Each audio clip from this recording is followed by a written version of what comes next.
ಅದಕ್ಕೆ ನಾವು ಪರಿಹಾರ ರೂಪಿಸಕ್ ಆಗೋದಿಲ್ಲ, ಅದನ್ನು ಹೇಳಕ್ಕೆ ನಮಗೆ ಆಗುತ್ತೆ. ಸೊ ಆದ್ದರಿಂದ ಒಂದು ಪಾರದರ್ಶಕತೆಯ ಒಂದು ಸಂಬಂಧ ನಮಗೆ.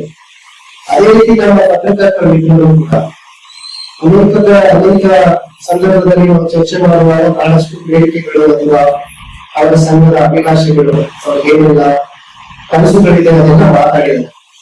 ನಾನು ಬಹಳಷ್ಟು ಭರವಸೆಗಳನ್ನ ಕೊಟ್ಟಿದ್ದೀನಿ, ಈಡೇರಿಸಕ್ಕೆ ಆಗಿಲ್ಲ.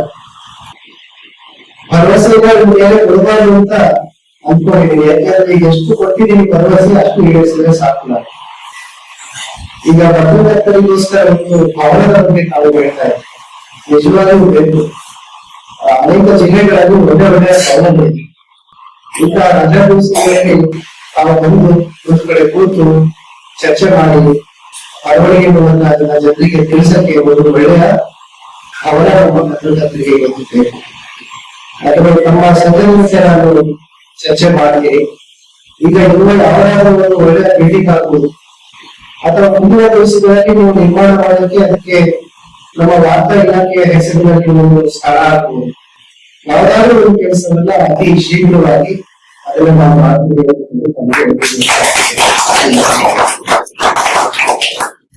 ಮತ್ತು ನಮ್ಮ ಪತ್ರಕರ್ತರಿಗೆ ವಾಹನ ಇಲ್ಲ, ಒಳ್ಳೆ ವಾಹನ, ಯಾವುದೇ ಕಾರ್ಯಕ್ರಮಕ್ಕೆ ತೆರಳಿ ವರದಿ ಮಾಡಕ್ಕೆ ವಾಹನ ಇಲ್ಲ. ಸೊ ಅದಕ್ಕೆ ನಮ್ಮ CSR ಫಂಡ್ನಲ್ಲಿ ಒಂದು ವಾಹನ ತರಬೇಕು ಅಂತ ನಾವು ಯೋಚನೆ ಮಾಡುವಾಗ, ಸೊ ಅದು ನಮ್ಮ ಇಲಾಖೆಯ ಬೇರೆ ಕಾರ್ಯಕ್ರಮದಲ್ಲಿ ವಾಹನ ಸಿಗ್ತಾ ಇದೆ ಅಂತ ನಮಗೆ ಮಾಹಿತಿ ಕೊಟ್ಟು, ಮತ್ತೆ ಆ ವಾಹನ ಚೆನ್ನಾಗಿರ್ತದೆ. ಈಗ ತುಕಾರಾಮ್ ಬಗ್ಗೆ ಕೇಳ್ತಾ ಇದೆ, ಇಲ್ಲ ಸರ್ ಅದು ಡೌಟ್ಫುಲ್ ಅಂತ.